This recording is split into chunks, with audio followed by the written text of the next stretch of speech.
Nouvelles technologies, univers numérique et innovation. Voici une tasse de tech avec Alain McKenna et Pascal Forget. Bonjour tout le monde, bienvenue à un nouvel épisode et une nouvelle saison d'une tasse de tech, la 11e du nom. Ça explique probablement les petits poils blancs ici, ça fait longtemps qu'on fait ça. Pascal Forget à l'autre bout du fil avec moi, Alain McKenna. Salut Pascal!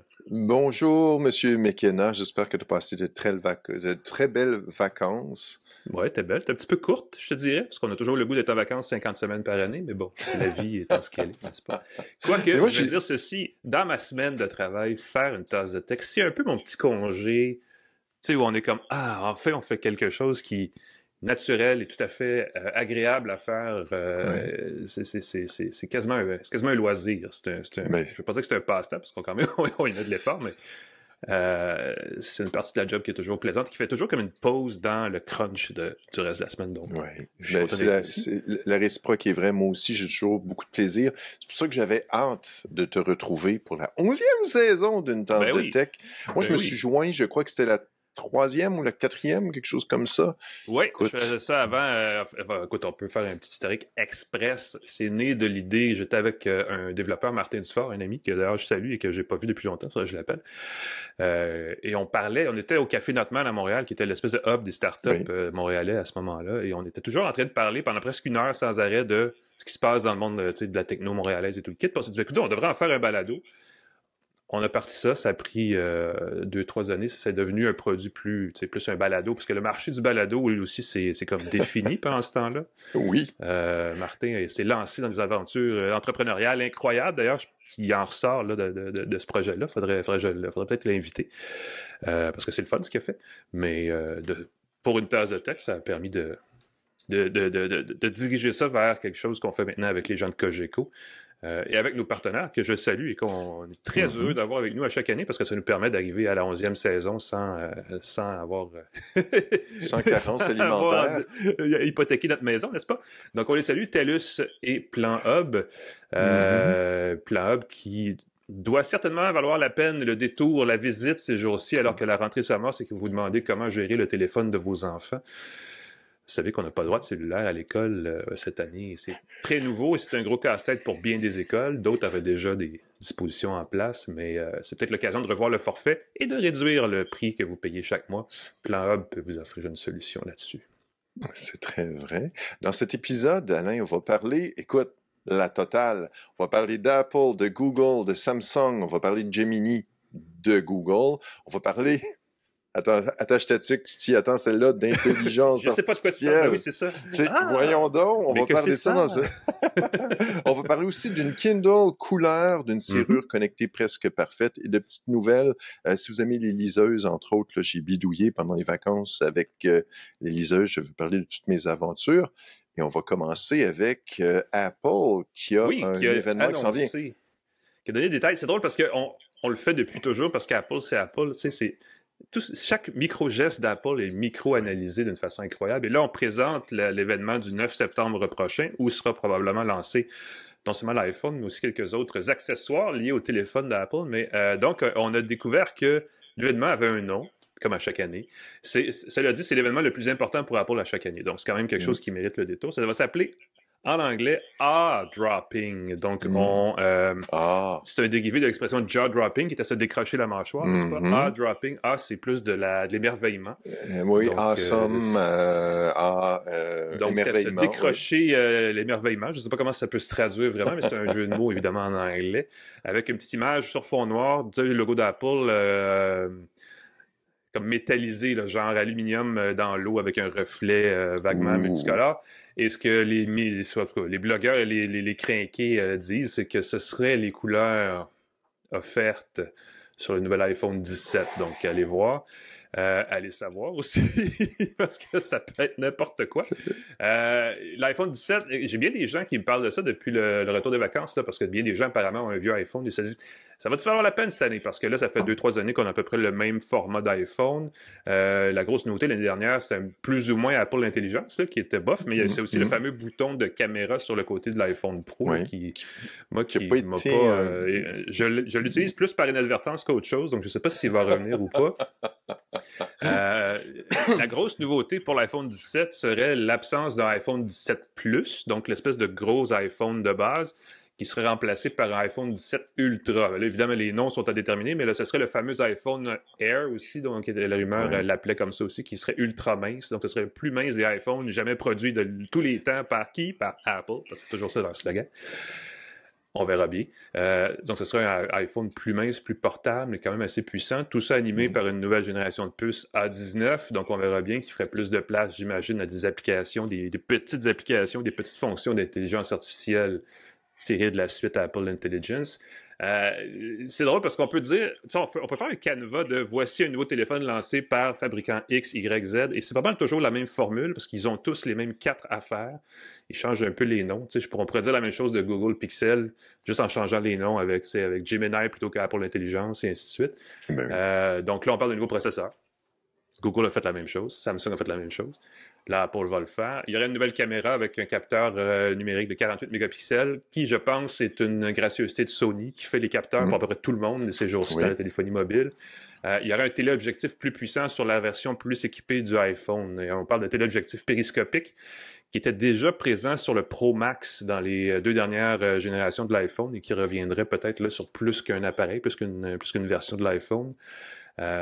Et tout ça, bien sûr, va coûter plus cher.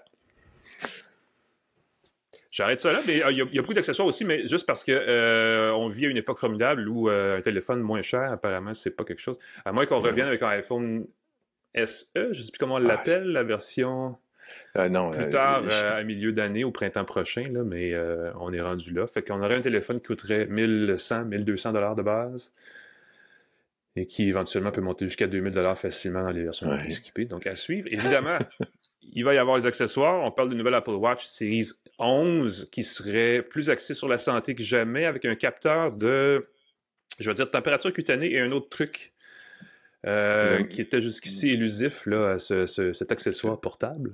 Oui, qui ont eu une poursuite d'une compagnie de capteurs italienne. C'était la...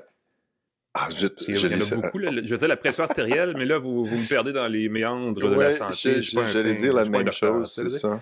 Et il y aurait une version aussi, une nouvelle Apple Watch Ultra, qui serait la 3e génération de ce modèle plus équipé, qui aurait un plus grand affichage, ce qui serait pas mal le fun. J'ai hâte de voir. La Ultra, c'est celle qui m'intéresse le plus dans les montres connectées, donc j'ai hâte de voir. Et moi, je fais le pari, parce que j'ai pas vu passer beaucoup d'informations là-dessus, mais je pense qu'on va voir des nouveaux AirPods Pro. Peut-être. Peut-être pas aussi parce qu'on sait qu'en octobre, d'habitude, Apple fait un autre événement plus axé sur le divertissement, donc la musique et Apple TV+, et la vidéo et tout le reste. Et peut-être que ce serait l'occasion là de présenter des AirPods Pro, mais aussi des AirPods Max de prochaine génération. Parce que la dernière fois, on a juste changé les couleurs puis le port USB-C. Donc, il y a des possibilités. Je pense qu'il y a une nouvelle Apple TV aussi à l'horizon, mais ça aussi, j'ai l'impression que ça va être un événement séparé plus tard cet automne. Donc, à suivre. Et je te passe la POC parce que c'est drôle, ça a lieu le 9 septembre, mais quelques jours avant, que se passe-t-il? Écoute, le Galaxy Unpacked, un événement de Samsung qui, comme par hasard, vont dévoiler leurs nouveaux appareils. On va dévoiler, mais là, c'est pas les gros lancements, c'est pas les grosses nouveautés, ça va être le Galaxy S25 Fan Edition, qui est habituellement plus abordable, avec des fonctionnalités similaires. C'est un bon deal, finalement, là. C'est quelqu'un qui veut un appareil, mais qui n'a pas besoin d'avoir toutes les fonctions avancées. Sérieusement, je trouve ça fascinant de payer plus de 1000 $ pour un téléphone qui sert à regarder des vidéos de TikTok, des téléphones qui servent à prendre des photos tremblotantes, des selfies. Les selfies, encore une fois, c'est quand même, on peut avoir quelque chose d'extraordinaire avec un téléphone beaucoup moins coûteux. Le S25 FE permet d'avoir les nouveautés de Samsung pour pas trop cher. Des nouveaux Galaxy Buds, on parle d'un Tab S11. Concurrencer l'iPad en 2025, je trouve ça fascinant. Écoute, je reviens de temps en temps, j'ai une OnePlus, comment ils l'appellent, leur pad, la Tab est très intéressante. Qui est un bel outil de travail, mais Android en tablette est toujours un peu à la traîne, malheureusement, pour tous les... y compris la Galaxy Tab. Donc, j'ai hâte de voir si la S11... Écoute, on parle d'une tablette, la S11 Ultra, qui fait 14,6 pouces de diagonale. Ça commence à être un téléviseur, là, rendu là. Oui, c'est gros, là. C'est une page 8,5 par 11, grosso grosso modo. Ouais. J'ai hâte de voir ce que ça va livrer. Si c'est vendu aussi cher, sinon plus qu'un iPad, c'est toujours ça le problème. Tu as souvent un écran plus grand, mais tu as un processeur moins costaud, tu as une autonomie moins, puis tu as la 4e génération d'une tablette plutôt que l'iPad est rendu à la quoi, 12e, 11e. C'est dur. Je trouve ça dommage qu'il n'y ait pas d'alternative. Puis oui, il y a des tablettes Android vraiment peu coûteuses, mais qui ont le système d'opération d'il y a 2 ans, qui sont pas à la fine pointe, qui sont mal supportés. Fait qu'ils coûtent pas cher, mais c'est pas agréable à utiliser. J'essaie de saisir. Tu permets que je reste, puisqu'on est dans les sujets. Il y a Gemini Nano Banana, ça m'a fait rire. J'ai reçu le communiqué de Google. J'ai aussi réagi. En fait, j'ai répondu à la dame de Google en lui demandant vraiment Nano Banana. Nano Banana, qui était le nouvel éditeur d'images avancées de Google.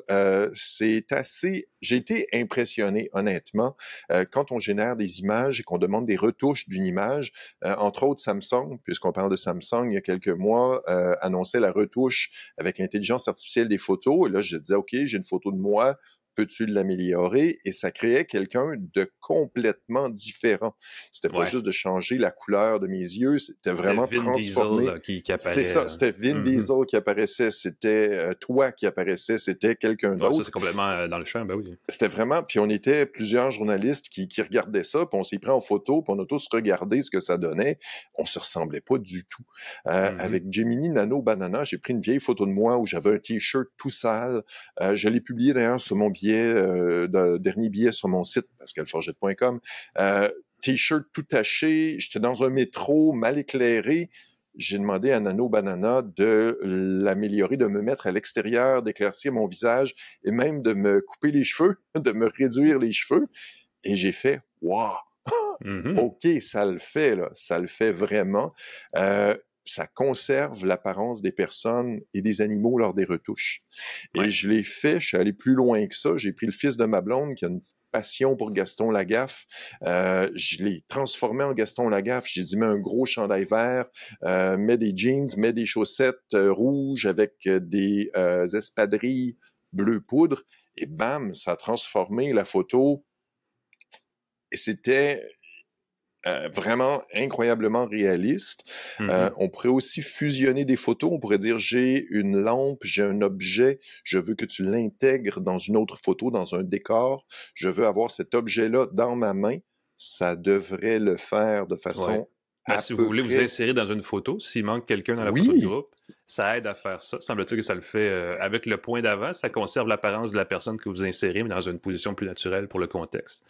C'est quand même un outil assez intéressant. Fait que là, ça commence à être assez incroyablement réaliste. Les images ont un filigrane dans le coin. Il y a un petit logo de Gemini dans le coin. C'est l'espèce d'étoile à 4 pointes. Là. Sauf que quand j'ai rogné la photo, ce petit Gemini-là a disparu. Il suffit simplement de rogner.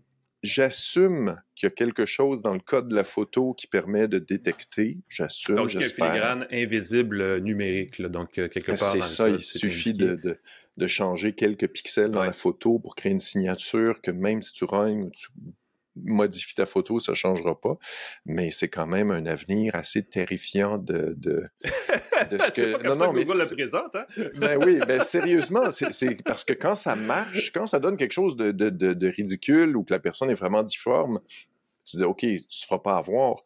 Mais on a vu que il y a un deepfake de Mark de Carney qui circule. C'est Mark Carney, le premier ministre qui nous S'il essaie de nous vendre des couteaux là, dans une publicité sur YouTube, c'est c'est ça. Fait que là, c'est sûr que si on a des vedettes comme ça qui sont utilisées, et puisqu'on parle d'intelligence artificielle, j'ai aussi les améliorations de Notebook LM. C'est la rentrée scolaire.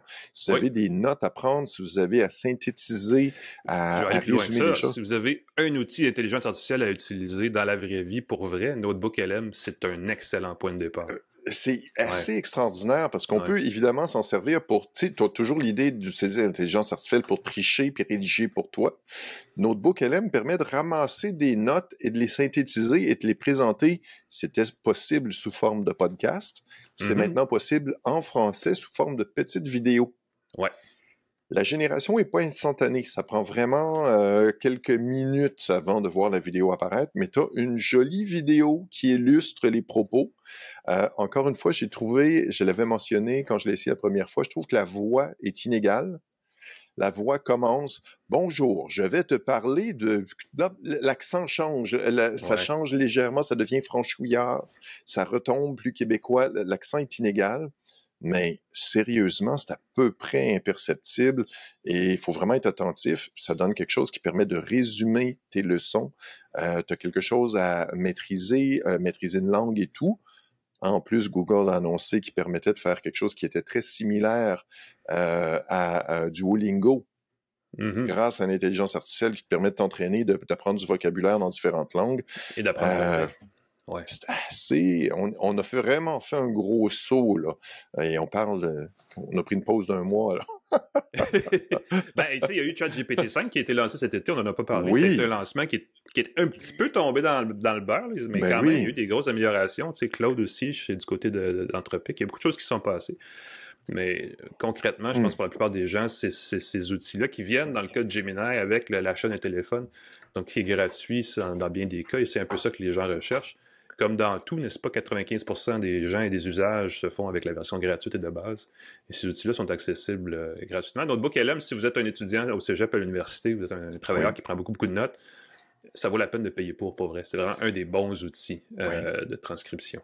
Oui, il y en a un nouveau qui a été lancé justement cette semaine, parce que ça tombe un peu, tu sais, ça coule de source naturellement, parce que c'est la même logique. On t'en a parlé il y a, je pense, 1 an ou 2, là, d'un petit bidule qui s'appelle le Plode Note, qui est une petite carte, c'est gros comme une carte de crédit, puis ça fait comme un assistant d'IA qui enregistre les conversations.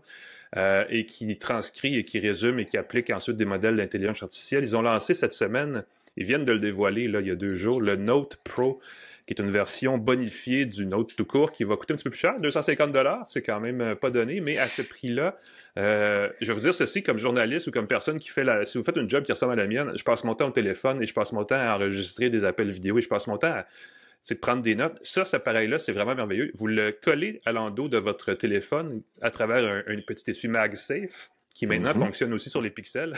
Petit scoop de tantôt. Et ça enregistre non seulement ce que vous dites, mais aussi ce que la personne à l'autre bout du fil dit. Donc, vous avez tout d'un coup un enregistreur téléphonique qui va transcrire à l'écrit la conversation. Donc, vous permet ensuite de chercher dans la langue de votre choix, sur les 112 langues que parlent les IA de nos jours. Va utiliser le modèle de langage de votre choix ou le fait automatiquement. Ils sont tous là, de GPT à sonner à ceux que vous voulez. Et il le fait aussi pour des enregistrements en personne. Vous le déposez sur la table et tout ça. La différence, c'est que le Note tout court, il y avait un petit lecteur, il y a un petit bouton, il faut choisir, il faut partir les choses manuellement. Le Note Pro le fait automatiquement, détecte le contexte et enregistre et transcrit de la bonne façon. On parle de 4 micros intégrés. On peut entendre jusqu'à des gens qui parlent assez clairement jusqu'à 6 mètres de distance. Donc, on a un rayon de 6 mètres autour de soi qu'on peut enregistrer une conversation. Si vous êtes à une table de conférence dans un bureau, ça peut bien marcher.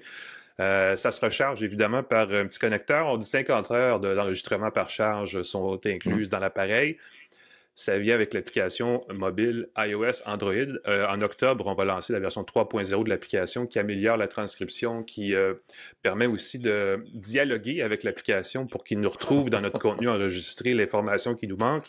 Il y a aussi une entrée multimodale qui est ajoutée, c'est-à-dire qu'on peut ajouter, en plus de l'enregistrement sonore, une photo du tableau blanc qui est dans la salle de conférence ou une image d'un document qu'on a. On peut rajouter d'autres textes écrits aussi, des documents écrits qu'on aurait en banque. Et tout ça est regroupé dans une seule espèce de bundle, en fait, qui nous est présenté en entier, en résumé ou en transcrit dans la langue de son choix. Ça a l'air banal, c'est un petit bidule, mais ça fait 2 semaines que je l'essaie, là. D'ailleurs, je prépare un papier là-dessus bientôt, mais wow! On parlait de Notebook LM il y a un instant en disant s'il y a une façon d'utiliser l'IA qui est le fun, je vais rajouter celle-là aussi, vaut la peine. Et je sais pas, on verra bien si Claude voudra bien nous envoyer une version de leur pro pour qu'on le laissait, mais ça me semble être un bel upgrade. Le seul bug que j'ai, c'est que ça coûte cher ensuite pour l'abonnement au service évolué. Mais de base, on a accès à tout. Il limite seulement le nombre de minutes qu'on peut enregistrer, qu'on peut utiliser chaque mois pour convertir. Donc, il y a quand même...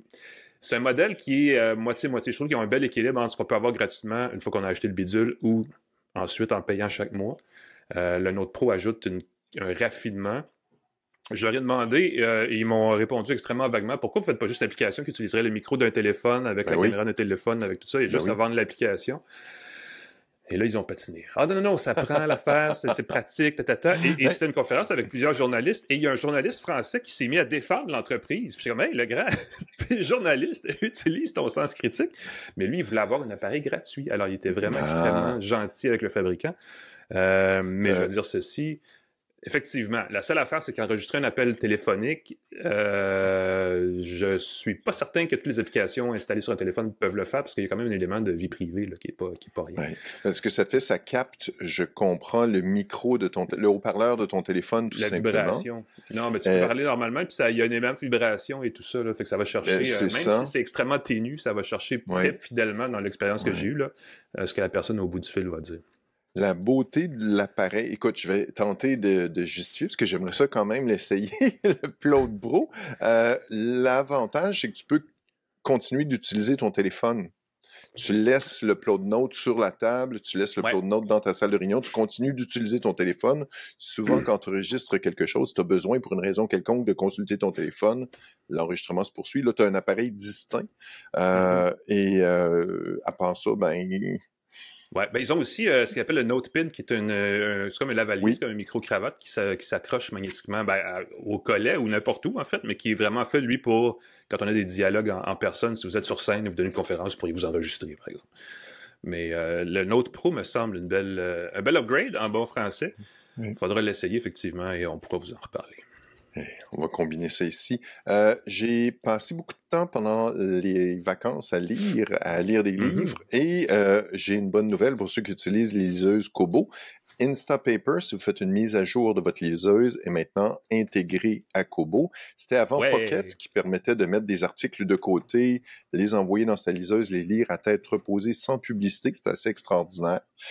Entre-temps, moi, j'avais bidouillé, j'avais installé Wallabag, qui est un service qui se veut à code ouvert, libre et tout, sauf que c'est un peu de bidouillage pour l'installation. Le service qu'ils utilisent, si tu veux payer un petit montant, c'est pas très cher d'hébergement. Malheureusement, c'était très lent. Je trouvais que des fois, ça prenait, écoute, je comptais 1, 2, 3 avant que la page se rafraîchisse, ce qui n'est pas super. J'ai aussi installé ceux qui veulent bidouiller, si on parle de liseuse, avec CoReader, CoReader. Super le fun, super belle fonction, vraiment bien fait. Mais encore une fois, ça me semble être tous les avantages et les inconvénients du merveilleux monde Linux, du code ouvert ou l'interface. C'est tout le temps, il faut que tu te battes pour l'installation, il faut que les tutoriels sont j'ai pensé, je suis quand même à l'aise avec la technologie. Là, il faut que tu installes ça, que tu fasses ci, que tu joues. Puis là, tu te dis, voyons, comment ça se fait qu'il n'y a pas un tutoriel simple ou un truc pour installer? Encore une fois, chacun veut sa fonction de son côté. Fait que là, tu cherches les fonctions dans l'interface. Tout est là, tout est là. Tu peux prendre des notes, t'envoyer des notes partagées, lire et tout. Mais CoReader, c'est un peu un casse-tête. Fait que j'étais un peu content de retrouver Instapaper dans Kobo. Oui, parce Pocket est mort. Je pense qu'il est trop tard parce que Pocket a fermé au début juillet. Il y avait possibilité de télécharger ses archives. On peut toujours. Je l'ai fait cette semaine. Oui. Ah, voilà. Et Instapaper permet d'intégrer les archives de Pocket facilement. C'est ce que j'ai utilisé sans le savoir que ça allait être intégré à Kobo. Oui. Donc, je suis content de voir ça. Instapaper remplace bien Pocket pour les fonctions de base. Je ne suis pas un power user de ces choses-là, mais pour les besoins que j'avais. Ah, je trouve que ça fait du bien. C'est gratuit. C'est ça, je suis cheap de même. J'aime ça. Le modèle de base. Ils ont quand même Instapaper maintenant un modèle payant, si on veut, pour aller plus loin puis encourager une entreprise qui fait un beau travail. Ce que j'ai remarqué, encore une fois parce que j'ai beaucoup lu, il y a de plus en plus de sites qui sont derrière des pare-feux. Et quand on utilise un service de sauvegarde, ça ne fonctionne plus comme ça fonctionnait. Avant, on pouvait jouer les pare-feux, les premières générations de pare-feux un peu maladroits, puis ça, c'était pratique pour tricher. Effectivement, puis c'est légitime de ne pas tricher. Dépendamment de vos besoins, il faut payer pour le contenu. Je vais dire ceci, je paye pas pour Instapaper, mais je paye pour de Logic. La presse, on est gratuit, mais on a quand même une limite. Le New York Times et quelques publications comme ça, parce que ces gens-là produisent du contenu. Je ne suis pas sûr que je paierais pour un outil, un mécanisme comme celui d'Instapaper, mais pour le contenu qui permet d'agréger ça, oui. Ça, je suggère fortement que les gens s'abonnent. Parce qu'effectivement, quand on est le paywall, le mur payant. C'était pratique, mais c'était un peu chiant pour les gens qui font le contenu. Avant, on payait pour un abonnement pour le journal. Les journaux sont tous devenus gratuits. On va faire de l'argent avec le web. Là, maintenant, ils se rendent compte que, hey, il n'y a pas tant d'argent à faire que ça avec des clics. Fait qu'on se remet à mettre des pare-feux puis à restreindre l'accès. Puis encore une fois, tu as toujours le débat. Les gens l'ont pour les plateformes de vidéos. Là, tu es rendu. Avant, tu avais Netflix. T'avais tout. Maintenant, t'as Netflix, t'as Amazon, t'as et il y a de la Disney. Publicité. Et il y a des publicités si tu payes pas un supplément, ce qui est complètement débile. Maintenant, avec les journaux, les magazines, il va falloir soit acheter des agrégateurs, des Apple News Plus, quelque chose comme ça, qui vont te donner un accès à des magazines, un certain nombre de magazines, ou payer des abonnements à la pièce. Mais là, c'est un 40$ par-ci, 30$ par-ci. Il faut savoir où on s'est informé, puis ainsi de suite. Puis c'est effectivement... c'est une autre conversation, par contre. Mon site reste gratuit, ça me fait toujours plaisir. Et parlant de la balado aussi. Écoutez-nous, ben oui, c'est clair. Oui, écoutez-nous. Regardez-nous, commentez. Tu le dis, parlant de liseuse, écoute, j'aurais aimé ça vous la présenter, mais Amazon Canada sont tellement cheap que je l'ai eu 10 jours, il a fallu que je la retourne. J'ai même pas eu le temps de faire l'essai pour vous la présenter puis l'avoir entre mes mains. Donc j'en fais juste une actu pour vous le dire. La Kindle Colorsoft est officiellement lancée au Canada. C'est la version à écran couleur, écran e-ink Kaleido 3, qui fait 7 pouces de diagonale. C'est exactement le même écran que la Kobo Libra couleur qui a été lancée au printemps. Donc, Amazon rattrape essentiellement son plus gros rival, en tout cas au Canada. Je vais vous le dire, mais bouchez vos oreilles si vous avez une liseuse couleur à acheter pour Noël. Sérieusement, c'est vraiment le fun, mais achetez la Kobo, tout simplement. Une tablette qui est plus facile à utiliser. L'écran, je trouve les couleurs sont plus le fun. La Kindle Colorsoft, j'ai trouvé un petit peu fade. On la présente comme prête pour lire des bandes dessinées. À Taboy, malheureusement, il n'y a pas de source de bande dessinée nativement sur l'appareil, donc il faut les télécharger. Mais Amazon récemment a limité le genre on ne peut pas déposer sur la Kindle Colorsoft des livres numériques qu'on aurait achetés sur une Kindle précédente manuellement. Il faut comme passer par le service en ligne. Oui. Il y a trop de barrières, en fait. C'est ça qui arrive. Malheureusement, c'est dommage parce que si on l'ouvrait un petit peu, si Amazon était moins tourné vers son nombril, on aurait une super liseuse, 8 semaines d'autonomie, c'est quand même pas rien, c'est 2 mois sans se casser la tête. L'écran est le fun, il est un petit peu cher, par contre, 235$ pour la version avec 16 Go de stockage. Le processeur va bien, tourner les pages, faire tout ça, on peut écouter aussi Audible, donc on peut écouter des livres audio.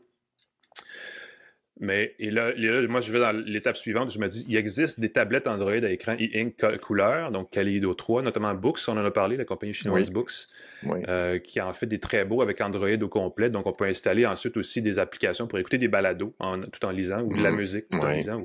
Bref, qui permettent de faire d'autres choses que juste les 2 affaires qu'Amazon veut qu'on fasse sur sa liseuse. Donc, écoute, je veux dire ceci, c'est le fun d'avoir une liseuse. Je pense que la nouvelle norme, c'est la technologie e-ink couleur. Là, ça va devenir standard partout. Donc, si vous avez une liseuse à acheter, que vous êtes un indécrottable féru de produits Amazon, ça vous prend la Kindle Colorsoft. Sinon, il y a celle-là, mais il y en a d'autres aussi. Et il y en a des très bonnes. Le gros avantage de la Kindle, c'est que ça marche super bien avec Amazon. Tu prends un livre, tu presses un bouton. Je pense qu'il y a 3 mois de Kindle Unlimited qui est inclus à l'achat. Tu as certains livres qui sont gratuits, que tu peux emprunter gratuitement. Oui, je comprends tout à fait là, que du côté Kobo, tu as la flexibilité d'avoir des articles. Tu peux te les envoyer par courriel dans une Kindle, mais je trouve que de faire tu peux louer un livre, tu peux emprunter un livre après numérique.ca, le déposer sur Kobo, mais pas sur Kindle. C'est ça. Puis là, ça demande un paquet de bidouillage. On a plus de liberté sur Kobo, disons ça comme ça. Puis l'inconvénient des tablettes Android, c'est que c'est moins élégant, je trouve. Ça reste une tablette Android, souvent avec, encore une fois, un système...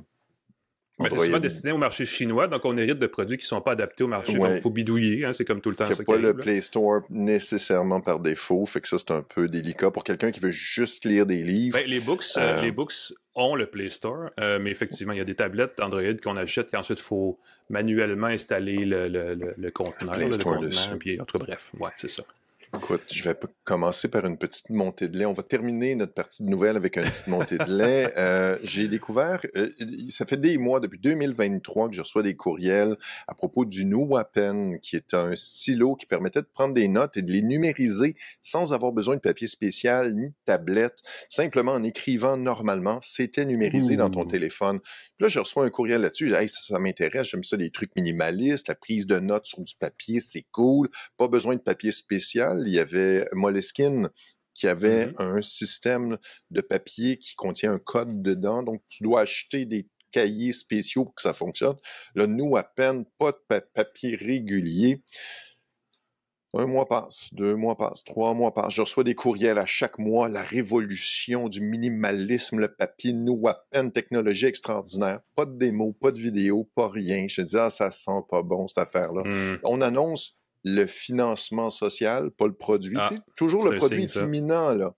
Le produit est imminent, là. On lance le NuWaPen la semaine prochaine. Lancement de la campagne de réseaux sociaux. Et là, finalement, j'apprends que le gars a fait une vidéo. Puis encore une fois, c'est le vrai gars. En tout cas, j'espère que c'est le vrai gars. Pas gêné pantoute. Désolé, tous ceux qui ont cru en nous, qui ont payé pour le produit, on n'a plus d'argent.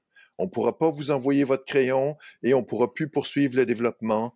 Vraiment désolé, nous sommes rendus là. Genre, envoyez, on dirait un téléthon, là, tu sais, comme s'il était en train de... Tout l'argent a disparu, là. Il n'y a pas moyen de récupérer son argent. L'argent a disparu. Encore une fois, ceux qui en ont fait l'essai, ça marchait tout croche. Les quelques personnes... Ça, c'est une fraude qui arrivait. C'est le téléphone... Le téléphone client qui était envoyé à des influenceurs qui en faisaient la promotion, mais que les clients qui payaient le téléphone Escobar. J'avais été contacté pour ça. Avec un nom comme ça en plus. T'as pas été contacté? Non, je sais que tu en as parlé il y a un petit bout de temps, mais je me tiens loin de ces affaires. Téléphone Escobar, un téléphone pliant qui était vraiment pas cher, là, genre était $500, puis là, tu regardes, tu dis, OK, c'est quoi ce téléphone-là? Tu te rendais compte que c'était un téléphone Samsung qui était tout simplement peinturé ou photoshopé pour que ça ait l'air d'un téléphone spécial. C'est comme le téléphone en or de Donald Trump, ça, c'est l'espèce d'arnaque du moment. C'est la même arnaque. C'est pour ça que j'ai vu, il y a des parallèles entre les deux. Là. Tu promets un téléphone extraordinaire, tu donnes ça à des influenceurs, tu fais de la grosse promo, tu demandes aux gens de précommander, tu pars avec l'argent. Puis le téléphone Escobar, écoute, il allait m'inviter à Miami, là. Il allait me le montrer. Il m'invitait, il me payait le voyage à Miami. Je fais, Escobar, c'est vraiment genre le frère de Pablo Escobar. C'est la famille Escobar du légendaire Pablo. J'ai eu un petit peu la trouille. Oui, exactement. Fait que ils n'ont plus d'argent ni NuWaPen, ça m'énerve. Bon. Et tout ça pour dire qu'il y a Remarkable, la tablette de papier électronique qui était assez extraordinaire, qui font une promo sur un truc, ça s'en vient. Something is on the move. On va bientôt dévoiler, probablement, j'assume, une version plus compacte de la tablette Remarkable. Ceux qui ne connaissent pas la Remarkable, c'est ce qui est l'expérience la plus près du papier. C'est un bloc-notes numérique. Ben oui, c'est un bloc-notes numérique. Tu l'ouvres, c'est à peu près la grandeur d'une page 8,5 par 11. Tu peux écrire avec un stylet très confortable, très doux. Il y a une légère friction. Tu n'as pas l'impression d'écrire sur une plaque de verre. La reconnaissance est impeccable. Ça convertit ton texte. Tu peux créer plusieurs blocs-notes. Tu peux importer des documents PDF, les annoter. Remarkable, c'est une très belle compagnie qui travaille très, très fort puis qui sort pas de produits à toutes les années nécessairement. Fait qu'ils ont des produits qui durent 1 an, 2 ans, 3 ans parce qu'ils sont bien construits dès le départ. La version compacte, tout le monde espère qu'elle va être moins chère, plus abordable, pour être quelque chose qu'on glisse dans sa poche, prendre des notes rapidement. Ça a le même système d'exploitation. Une nouveauté ça pourrait être très, très cool.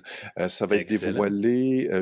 C'est la semaine prochaine, je crois que c'est le 3 à 8h le matin. Voilà. Ça va être un gros mois de septembre. Il y a beaucoup de choses qui s'en viennent en septembre. C'est la rentrée scolaire. Et on sera là pour vous en parler, donc il n'y a pas de problème. J'espère. Écoute, j'ai très, très hâte de voir ça.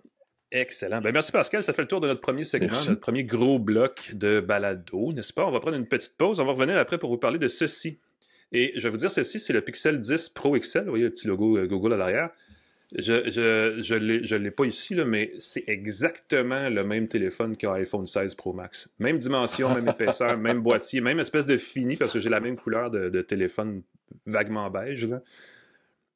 clairement, les gens dans la téléphonie, c'est comme dans l'automobile, hein, ils ont... L'originalité s'arrête là où le concurrent a du succès.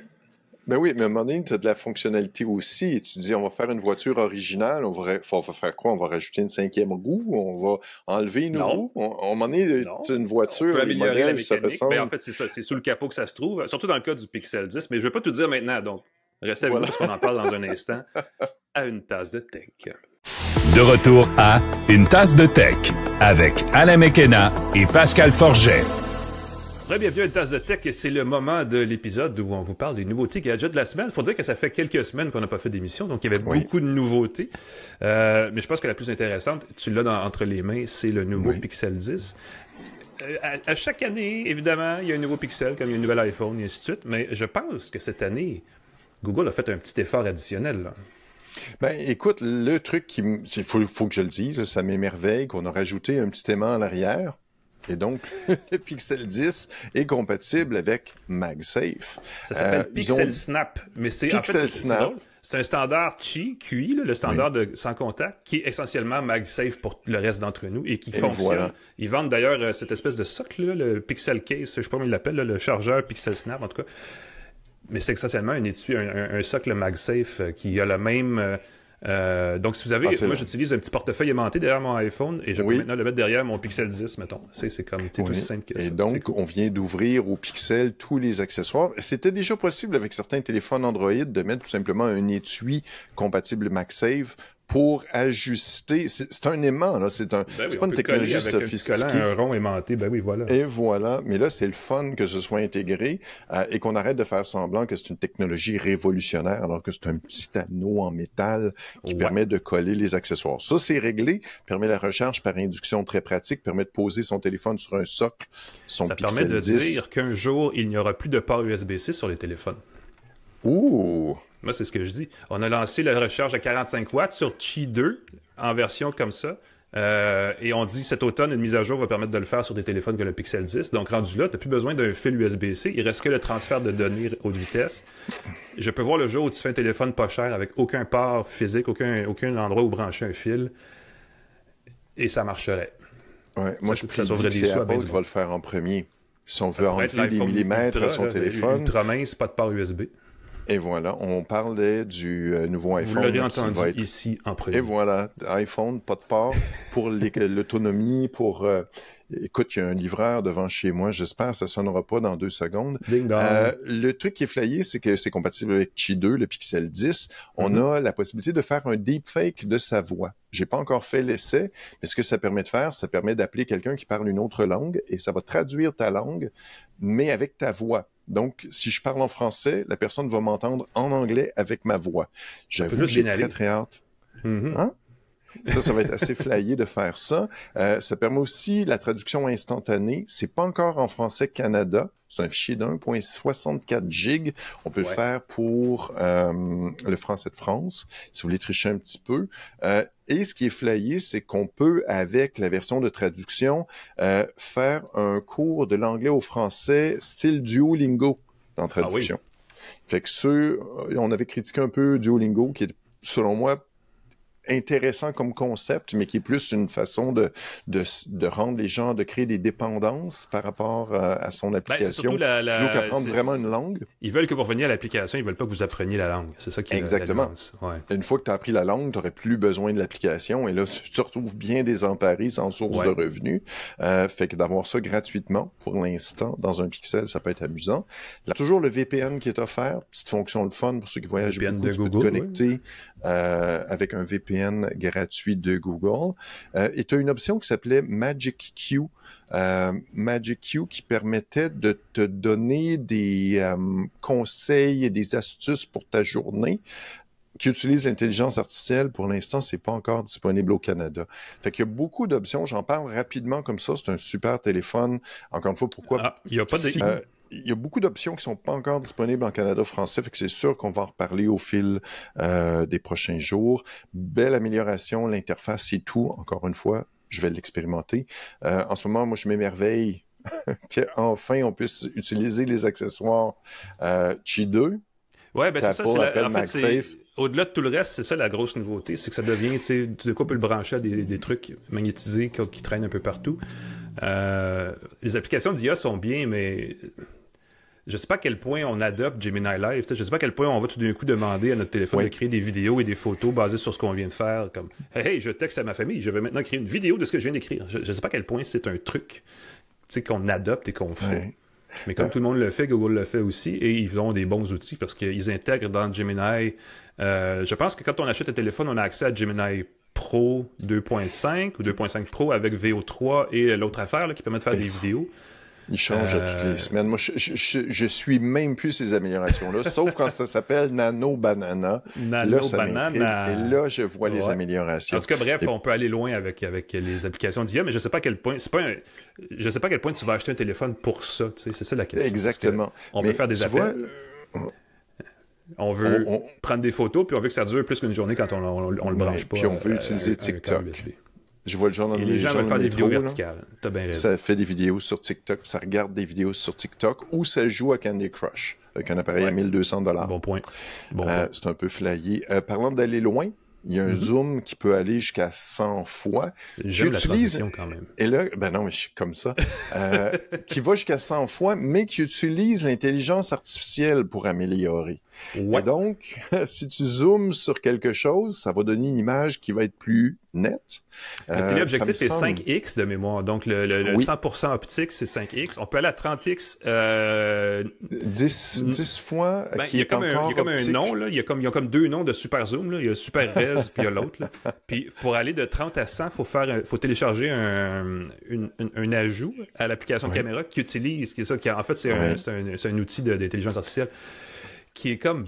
L'as-tu essayé? Moi, j'ai trouvé plutôt berk, pour dire ça. J'ai pas osé, parce que je me souviens d'avoir eu l'expérience, encore une fois, c'est Samsung qui a quelques années. Là, qui avait fait un zoom qui était, je crois, 100 fois. Huawei aussi avait un zoom 100 fois à un moment donné. Puis le truc, Samsung, c'était vraiment génial. Il avait mis le téléphone sur un trépied d'appareil photo professionnel.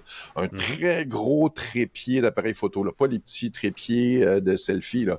Gros trépied professionnel. Il avait figé le téléphone et là, il te permettait de zoomer 100 fois. Et parce que ça ne bougeait pas trop, ça donnait une image qui était correcte. On pouvait lire le texte qui était tout petit. Mais le zoom, comme ça, les expériences, tu peux avoir une photo, mais si tu prenais une photo de quelqu'un 100 fois, tu ne connaissais pas la personne. Là.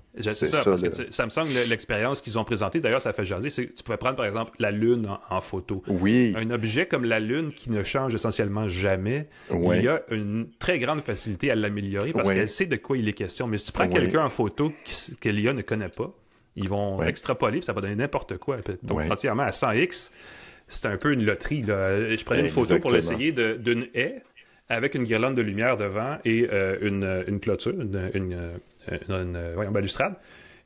Et tout d'un coup, toutes les lumières étaient super lisses. La haie était comme un gros pavé vert. Tu sais, il manque... C'est pas encore au point. Donc, les fameux super zoom numériques, là, avec ou sans IA, on n'y est pas encore. Oui, mais ça, c'est drôle parce que je crois qu'encore, il y a beaucoup de gens qui ont tendance à zoomer. Et je le vois quand les gens prennent des photos, ils zooment, ils écartent les doigts. Je me dis, avancez-vous. Faites 2 pas, faites 3 pas, arrêtez de zoomer. Et là, ils se demandent pourquoi la photo est toute pixelisée, elle est toute croche. Ça paraît pas trop quand c'est une publication de réseaux sociaux, mais dès que tu as grandi, dès que tu regardes sur quelque chose qui a une meilleure résolution, souvent tu te rends compte que c'est assez dégueulasse comme photo. Idée de cadeau de Noël, aiment ça zoomer. Un cours de photographie à vos enfants. Comme ça, on pouvoir cadrer, s'approcher, tout le kit. Et veux-tu un autre lien? Je t'écoute. Dans le Pixel 10, tu as un cours de photo, tu as un assistant qui te guide dans tes photos. Voilà. Donc, ça te dit, tu peux changer un peu ton cadrage, tu peux faire quelque chose. Comme ça, c'est l'intelligence artificielle. Et je me dis, si tu sais ce que tu veux, si tu prends des photos relativement correctes, j'ai un peu peur. Mais encore une fois, j'imagine que ceux qui n'ont pas tendance à réfléchir quand ils prennent une photo, qui ne regardent pas l'arrière-plan. Moi, je vois trop de gens, une des erreurs majeures que je vois, les gens ne regardent pas l'arrière-plan. Je leur dis, prends-moi en photo. Ils me prennent en photo, mais j'ai comme une main qui dépasse, quelqu'un d'autre qui est en train de manger derrière. J'ai une amie qui a publié récemment une photo d'elle, super belle. T'as un dude en arrière, tout croche. Moi, je regarde, je vois juste le dude en arrière. Je me dis, mais... Tu le dis bien, effectivement. Je veux dire ceci, souvent, les gens vont prendre 36 photos, mais 36 photos en rafale de la même chose, alors qu'un photographe qui fait ça normalement plus souvent va prendre 36 photos, mais en 36 cadrage, position, mise en scène différente. Et c'est là où tu arrives avec une belle photo éventuellement, effectivement. Plutôt que 36 fois la même affaire. Oui. Et donc, si l'outil peut t'aider à prendre des meilleures photos, ça peut être assez amusant. Ma mère de voir qu'est-ce que ça peut donner. Puis le Magic Cube, encore au Canada, ça, c'est quelque chose qui qui s'entraîne. Ceux qui l'ont essayé, t'attends après quelques jours, ça connaît tes habitudes, ça connaît ton horaire, ça regarde ton calendrier, ça regarde les courriels que t'as, puis ça va te prévenir, par exemple, « Hey, t'as un rendez-vous qui arrive, c'est le temps de partir. » Je suis pas sûr que ça va super bien fonctionner. Ben, je veux dire ceci, au moins l'appareil est vendu au même prix que le Pixel 9 l'année passée, donc on n'a pas monté le prix. Oui. On va donner le ça processeur amélioré, plus de ressources consacrées à l'intelligence artificielle. 7 ans de mise à jour, quelle qu'elle soit, des mises à jour logicielles. Donc l'appareil devrait en principe durer longtemps. Est-ce qu'il va durer 7 ans le Pixel 10, Pascal? Je pense que oui. C'est des bons téléphones, mais moi j'ai été malchanceux. Tu me dis ça, puis c'est pour ça que tu me le poses. Je vais répondre. Les 2 derniers Pixels que j'ai eus, je les ai brisés. J'essaie des téléphones à chaque année. J'en ai essayé au moins une dizaine par année depuis au moins 20 ans. J'ai brisé une fois un iPhone, vraiment un accident idiot. Il est tombé de ma poche. C'est mon erreur. Ça n'a rien à voir avec la qualité des iPhones. Mais j'ai brisé 2 Pixels simplement en les utilisant. Casser très, très vite l'écran, casser très, très vite le dos, casser très, très vite. Et là, je me dis, voyons. Et 2 fois le Pixel, le 8 et le 9, je les ai brisés en dedans de quelques semaines. Est-ce que c'est parce que le dos est en verre? Est-ce que c'est parce que... Puis j'avais pourtant un étuis. Faudrait faire un comparatif des technologies d'écran, les Gorilla Glass, là, parce qu'ils ont différentes générations, mais aussi différents spectres de dureté du verre qui est utilisé dans le téléphone. Ouais. J'ai aussi une énorme facilité à égratigner l'écran des pixels, spécifiquement.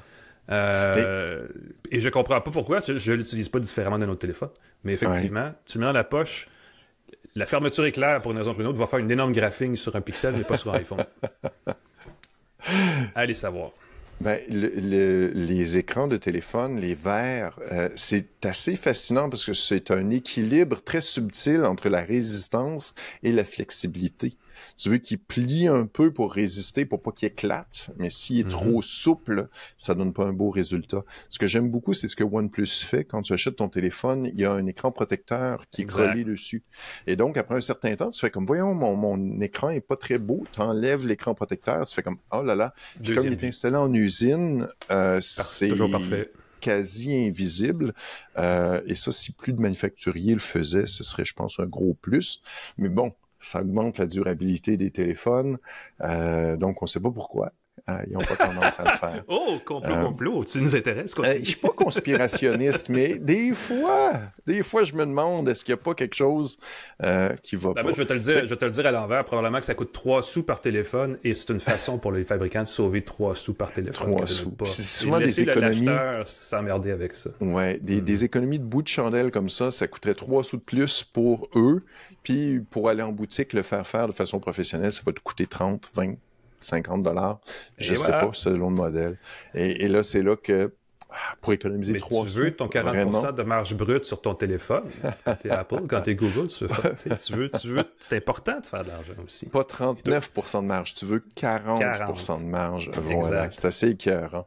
Parle-moi de sonnerie connectée, parce que tu me dis d'une sonnerie, une serrure de porte intelligente. Moi, je suis très, très satisfait de celle que j'ai. Tu me dis que c'est plus mieux. J'en ai parlé au printemps dernier. J'ai reçu une serrure Yale qui, essentiellement, est la nouvelle génération de serrures Auguste, parce qu'ils ont récupéré la marque, et ça donne une très belle transition vers une serrure qui n'est pas de casse-tête, tout le reste.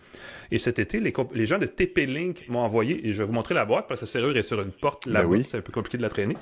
Cette serrure, que si vous nous regardez, vous voyez l'image sur la boîte, la Tapo DL110, qui est la version la plus équipée de la gamme Tapo, qui est une serrure qui vient avec, entre autres choses, un lecteur d'empreintes, un pavé numérique qui se rétro-éclaire, donc avec des chiffres qu'on peut avoir un code, un bouton de sonnette intégré, et si on enlève le bouton de sonnette, une serrure pour une clé. Donc, il y a comme 3 façons juste là de la déverrouiller. Et en dessous, il y a aussi un port USB-C. Donc, si les batteries derrière sont mortes ou si l'hiver à moins 20, votre porte à gel puis vos batteries deviennent tout d'un coup inopérantes, vous pouvez brancher une petite batterie de secours par USB-C et votre serrure va fonctionner quand même. L'intérêt numéro 1 de cette serrure-là, c'est qu'elle est 150 $, ce qui est extrêmement, à mon avis, pas cher pour un appareil qui vient avec pas mal tout ce qu'on veut sur une serrure de cette nature-là. J'ai écrit un truc dans la presse cet été où je disais, tu sais, il y a des gadgets dans les serrures. Le lecteur d'empreintes, à mon avis, c'est complètement pas nécessaire. Oui. En bon anglais, c'est un nice to have. C'est quelque chose c'est un petit gadget qui est le fun parce que ça permet de déverrouiller. Tu sais, ça va plus vite que rentrer un code, mettons. Oui. On met le pouce ou le doigt, pouf, on peut programmer des dizaines d'empreintes. Donc, on va avoir plusieurs usagers. Toute la famille peut être programmée dans la serrure, de la main gauche, de la main droite, du pouce, de l'index. En tout cas, bref, il y a des options de ce niveau-là assez simples.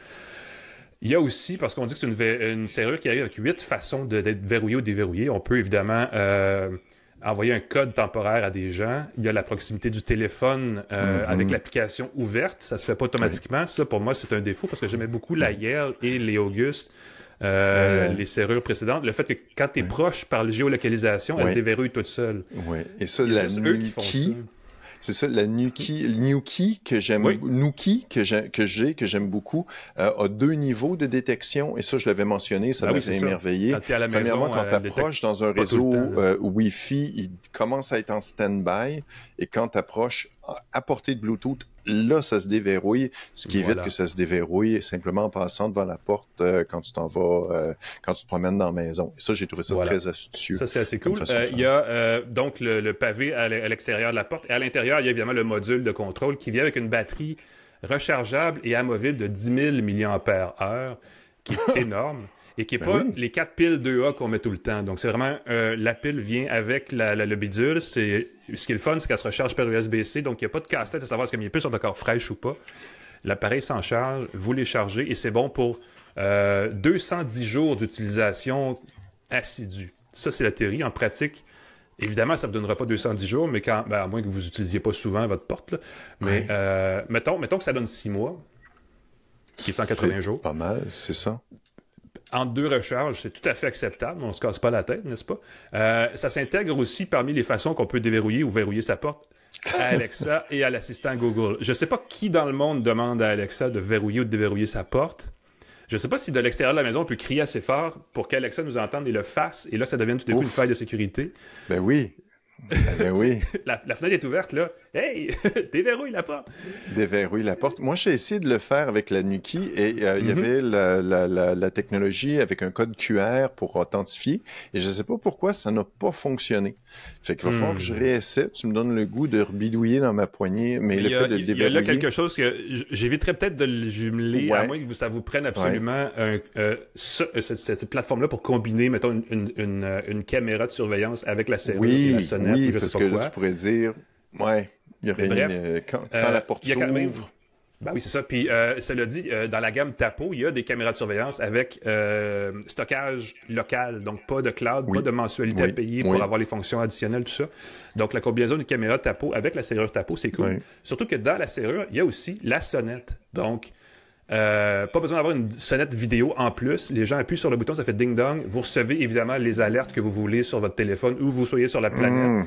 Il n'y a pas d'interaction vidéo dans la serrure. Il n'y a pas non plus d'audio. Mais vous pouvez le faire par une caméra qui serait jumelée à côté, mettons. Qui serait accrochée ailleurs dans votre Porsche de maison. Mais si tu as une livraison ou que tu as de la visite qui se pointe ou quelqu'un qui arrive chez toi plus tôt que prévu, la personne, OK, je vais sonner, bing bong. Quand ça sonne, tu déverrouilles à distance. Exactement, la personne ça marche bien. Déposer un colis. Et un des atouts de cette serrure-là qui permet de faire tout ça, c'est que l'antenne Wi-Fi est intégrée. C'est pas un module qu'il faut brancher ailleurs, qu'il faut payer 150 $. C'est vraiment dans la serrure. Donc, ça vous sauve aussi cette extra dépense-là en extra.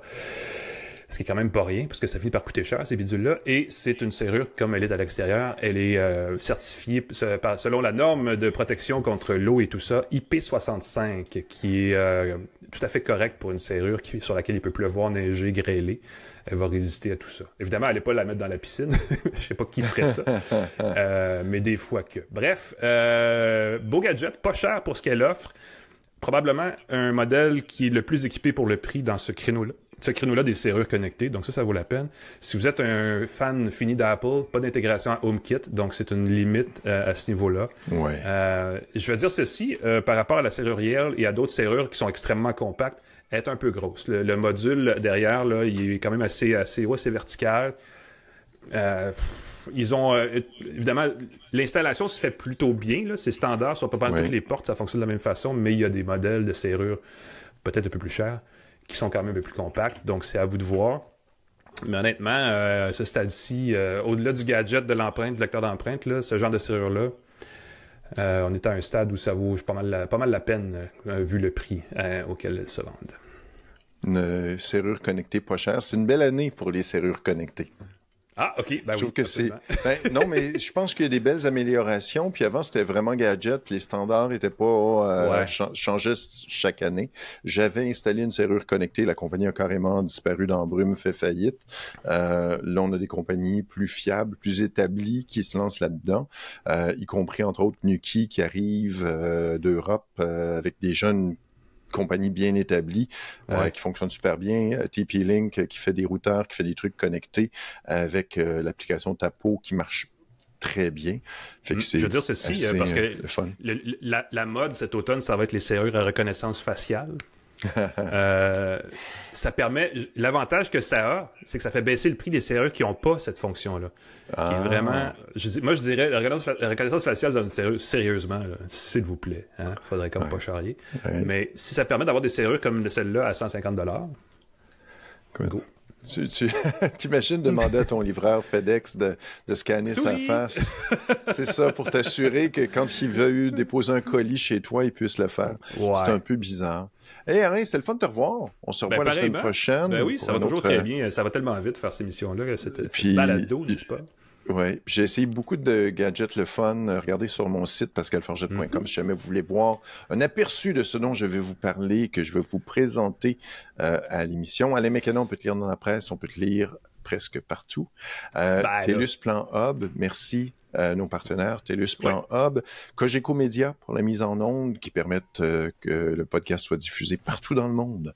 Partout où on peut capter des podcasts dans l'application de balado de son choix ou sur YouTube. Ça, c'est important. Dans l'application de balado de son choix. Il n'y a pas une application pour une chaîne en particulier.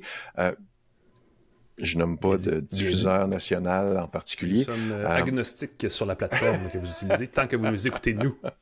Et voilà. Merci Alain, à la prochaine. Merci Pascal, merci tout le monde. On recommence, n'est-ce pas? C'est le premier épisode d'une nouvelle saison qui s'amorce, donc on sera là encore une fois la semaine prochaine avec nos nouvelles techno. La semaine suivante avec des nouvelles d'Apple, excusez, des nouvelles techno. La semaine d'après avec autre chose. Bref, abonnez-vous, manquez pas nos prochains épisodes. Revenez-nous la semaine prochaine. Entre-temps, bonne semaine. Salut tout le monde.